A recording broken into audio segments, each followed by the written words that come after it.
Assalamualaikum warahmatullahi wabarakatuh. Salam sejahtera, Om Swastiastu. Kami dari kelompok 1 akan mempresentasikan tentang manajemen operasi global, yaitu mengenai meningkatkan kinerja operasi. Yang pertama kita akan membahas tentang kesempatan-kesempatan untuk meningkatkan kinerja operasi. Nah, pada tahun 1980-an, Amerika belajar bahwa beberapa pabrik di Jepang telah mengembangkan pendekatan yang lebih efektif untuk manajemen manufaktur. Dalam beberapa industri, pabrik Jepang memiliki banyak esensial produktivitas dan kualitas yang lebih tinggi. Selanjutnya, mereka memperkenalkan produk baru yang lebih cepat dan juga efektif daripada pesaingnya. Demikian juga dengan perusahaan Sony contohnya, yang membuat elektronik di Jepang yang mampu menciptakan produk berkualitas tinggi di San Diego dengan tenaga kerja lokal. Manajer senior Motorola mengklaim bahwa keberhasilan mereka adalah karena peningkatan mutu dan TQM yang merupakan bagian integral dari pendekatan mereka untuk bisnis di tahun 1980-an. Selain itu, pabrik-pabrik dan perusahaan-perusahaan Amerika yang ditiru manufakturnya dan metode TQM tampaknya untuk belajar bagaimana meningkatkan kinerja mereka lebih baik daripada mitra mereka. Perbandingan menyarankan bahwa ada peluang besar untuk meningkatkan kinerja operasi. Nah, yang pertama yaitu kita bisa menggunakan perbandingan kinerja kasus di industri auto. Pada akhir 1970-an, Amerika Serikat dan Jepang terdapat perbedaan biaya produk manufaktur kecil mobil yaitu sebesar $2.500 atau sekitar 100% dari biaya produksi manufaktur Jepang per mobil. Perbedaan biaya bukan disebabkan sepenuhnya oleh harga tenaga kerja, namun karena jam kerja per kendaraan. Terdapat juga perbedaan kualitas substansial diukur dari segi tingkat kecacatan yang ditemukan dalam pembuatan mobil selama 1 bulan. Akhirnya, Amerika Serikat membangun model yang lebih sedikit dan memiliki waktu yang lebih lama. Tetapi pada tahun 1989,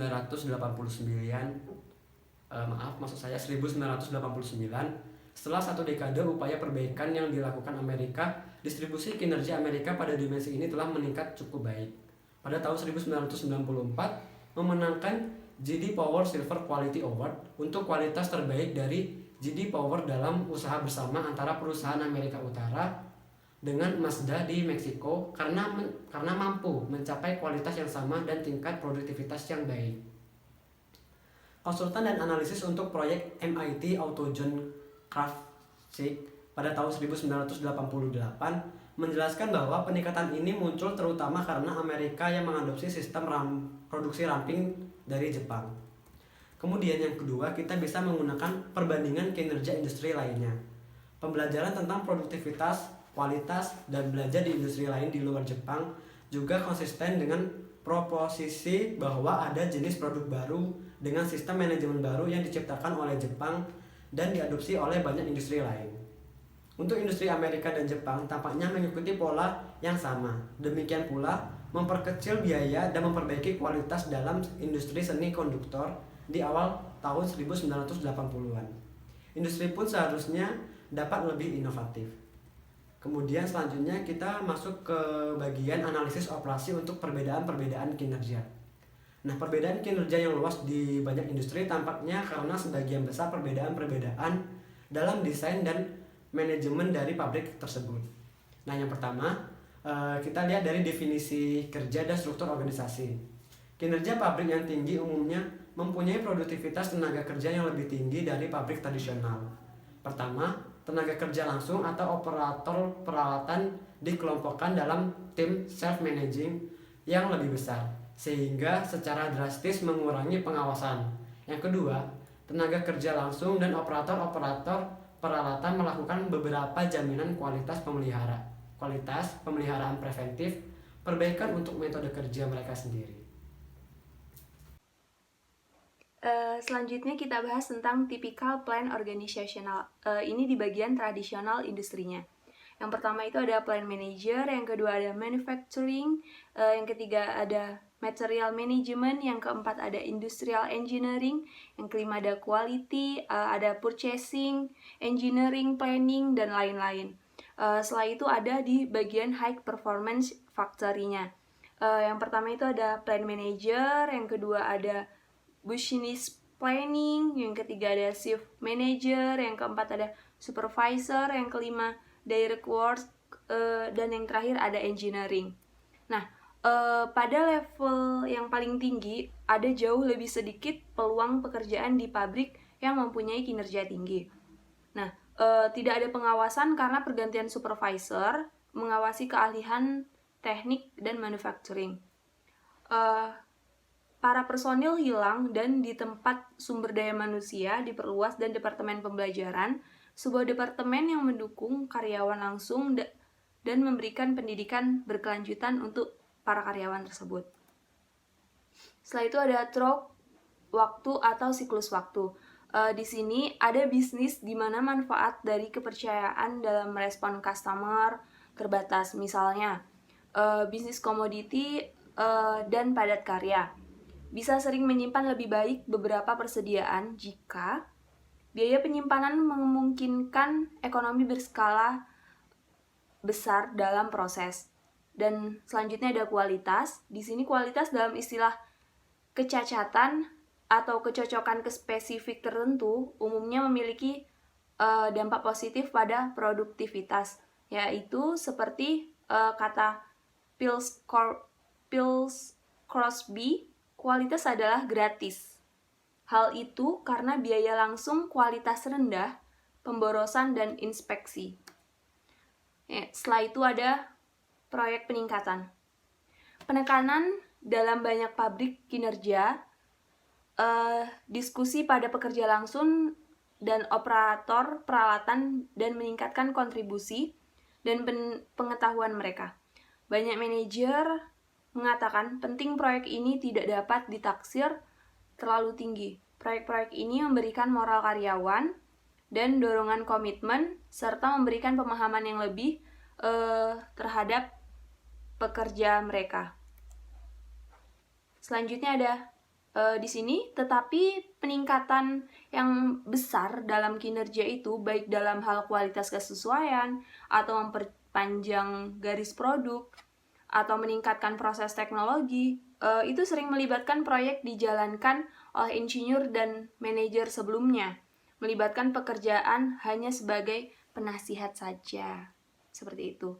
Selanjutnya, jurnal akan dibahas oleh rekan saya. Selanjutnya yang akan kita bahas adalah kasus, yaitu dampak sistem sumber daya perusahaan dan praktik rantai pasokan pada keunggulan kompetitif dan kinerja perusahaan, kasus perusahaan di Indonesia. Industri yang kompetitif telah tumbuh lebih kuat selama beberapa dekade. Persaingan di antara para pesaing telah membuat setiap perusahaan yang mau bertahan hidup meningkatkan keunggulan kompetitif mereka. Perencanaan sumber daya perusahaan atau ERP adalah inti dari pemrosesan informasi bisnis. Sistem ERP membantu perusahaan untuk mencapai keunggulan kompetitifnya dengan meningkatkan aliran informasi proses melalui sistem fungsional yang terhubung antara pemasok, manufaktur, distributor, bahkan hingga pengguna akhir. Di era digital ini, teknologi informasi menjadi kebutuhan primer di semua perusahaan nasional tanpa terkecuali. Pasar menjadi lebih transparan dan online, permintaan pelanggan dipenuhi dengan cara yang lebih disesuaikan, dan tren berubah dengan cepat dalam peradaban budaya cepat, menurut Ciptono tahun 2007. Semua perkembangan ini adalah alasan mengapa dampak mendalam pada cara-cara di mana rantai pasokan perusahaan harus dikelola. Selanjutnya, efektivitas SCM, di mana efektivitas ini ada 5 proses kunci dalam rantai pasokan. Yang pertama, pembelian, yang kedua, produksi, yang ketiga, distribusi, yang keempat, penyimpanan, dan yang kelima, penjualan. Logistik adalah cara perusahaan menggunakan proses, teknologi, dan kompetensi pemasok untuk meningkatkan keunggulan kompetitifnya. SCM tidak hanya fokus pada bagian eksternal logistik, tetapi juga di bagian internalnya. Telah banyak digunakan terutama dalam lingkup bisnis dan manajemen operasi. Dalam beberapa literatur, efektivitas kegiatan SCM diukur dengan proses sukses, yaitu kemitraan pemasok, hubungan pelanggan, manajemen layanan pelanggan, pengadaan luar negeri, pembelian, pembagian informasi, berbagi teknologi informasi, dan lain-lain. Selanjutnya, sistem ERP, di mana sistem ini adalah platform perangkat lunak aplikasi multimodul yang membantu organisasi mengelola bagian penting dari bisnis mereka. Faktor kunci keberhasilan untuk proses bisnis yang terhubung melalui ERP ini termasuk perencanaan, pemrosesan order, pembelian, akuntansi dan keuangan, teknik sumber daya manusia, produksi, manajemen persediaan, dan banyak lagi. Produsen dapat menggunakan kombinasi ERP ini dan sistem eksekusi rantai pasokan untuk mengelola produksi dan distribusi produknya. Permintaan produk dimulai sebagai pesanan kerja dalam sistem ERP yang menciptakan catatan induk yang lengkap dan mudah diakses. Baik, selanjutnya kita masuk ke pengembangan hipotesis, di mana di dalam pengembangan hipotesis itu kerangka kerja penelitian ini memiliki premis bahwa sistem ERP akan berdampak pada keunggulan, kompetitif, dan kinerja perusahaan. Nah, tidak hanya dampak ERP terhadap kinerja perusahaan, tetapi juga praktik SCM mempengaruhi sistem ERP dan berdampak pada keunggulan, kompetitif, dan kinerja perusahaan. Lalu selanjutnya ke metode penelitian, di mana di dalam metode penelitian ini metodologinya awalnya melibatkan tinjauan yang diikuti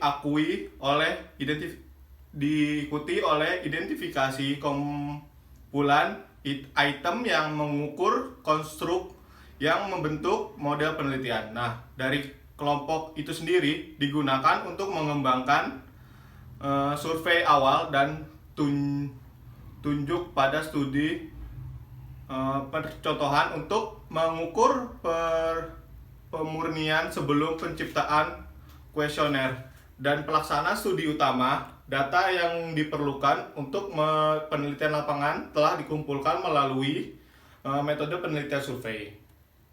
Lalu selanjutnya ke hasil penelitian. Nah, penelitian ini secara tepat menguji kerangka kerja yang mengidentifikasi dampak praktik SCM, sistem ERP untuk keunggulan kompetitif dan kerja perusahaan di antara 148 perusahaan publik yang terdaftar di Bursa Efek Indonesia. Lalu hasil dari pengujian hipotesis ini menunjukkan bahwa semua tempat pada penelitian ini diuji dan diterima. Setiap variabel menjadi faktor kohesif untuk faktor lain. Lalu kesimpulannya, dari hasil penelitian ini sepenuhnya mendukung seluruh hipotesis studi yang memberikan alasan yang terbukti untuk meningkatkan dan memperluas praktik SCM dan sistem ERP melalui inovasi, investasi, dan pengembangan sistem ini. Efisiensi dan efektivitas sistem ERP dan praktik SCM memiliki dampak positif pada keunggulan kompetitif dan kinerja perusahaan. Memiliki satu atau lebih keunggulan kompetitif membuat perusahaan memiliki kinerja yang lebih baik. Sekian presentasi dari kelompok kami. Kurangnya mohon maaf. Wassalamualaikum warahmatullahi wabarakatuh.